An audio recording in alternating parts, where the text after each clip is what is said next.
We, of course, are committed to seeing you through the storm on the air, online, and on the ground. Our live team coverage of Isaac's aftermath continues right now with Jim Cantore in Slidell, Louisiana. Good morning, Jim. Hey, good morning, Marie. You can see the water still behind me here, but you know, most of Slidell is doing very, very well. We've seen the water continue to come down. As a matter of fact, I can even show it to you coming down this morning. This drain right here across from me is taking in all the water here. So this is obviously great to see. That means there's water being removed out from under us, and it's going away pretty quickly here. So obviously some great news. I want to bring in Sam Kille. He's with the American Red Cross, and talk about really the situation regionally about what's happening in terms of people taking up shelters. And Sam, thanks for joining us. Let's talk about this. I mean, how many people are in shelters at this point? Waking up this morning, there are more than 4,000 people who are in shelters, and that's across 6 states, because this storm, of course, has affected people from Florida here to Louisiana.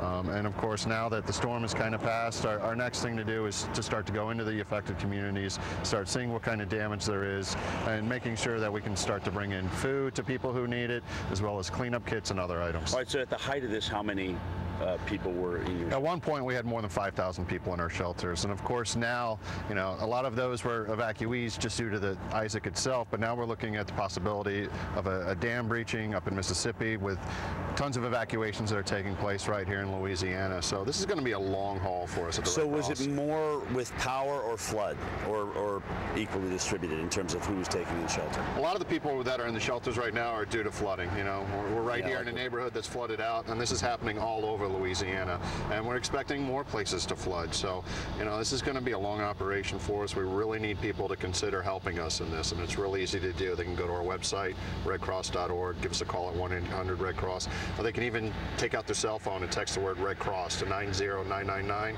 make a $10 donation, and that could be a warm meal for somebody in one of our shelters. Now, the good news is there's a lot of aid going on right now in terms of getting the power back on. We saw that coming into Slidell this morning. It's not back on here yet, but, you know, once that power gets back on, people and the floodwaters go down, people start to head back home. What's it like, though, to try and describe what it's like? I mean, you know, all of a sudden you have this mass of people, most of which don't even know each other, coming into a shelter. What is that like? Well, it's an interesting experience, because obviously you're getting, you know, hundreds of people who don't know each other in a place, as you said, you know, and they're worried, they're scared, you know, they're leaving their homes, they don't know if they're going to have a home to go back to. But I just happened to be in a shelter yesterday in Hammond, Louisiana, and it was really interesting because, of course, there were a lot of kids in the shelter, and kids get bored easy, especially when you don't have television or video games to play. But the shelter manager actually put the kids to work, and they loved it. And I watched them as they set up the meals on the tables, and they were getting cookies for, you know, who could do it the neatest and the best. So, you know, it's just really interesting to see what we're doing for people. And, you know, sometimes people just need kind of to know that somebody's there for them.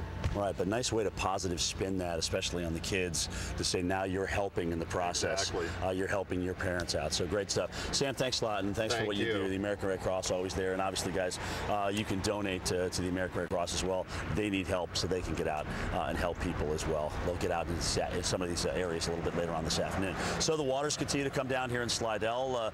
I hear traffic going on behind me, Mike. You know, things slowly but surely trying to come back to normal here in the bayou. Back to you. Yeah, that's good to see, Jim. And boy, it's been a long time since we've seen the sunshine down there as well. Looks like the sun's going to shine brightly for you this morning. Let's show folks exactly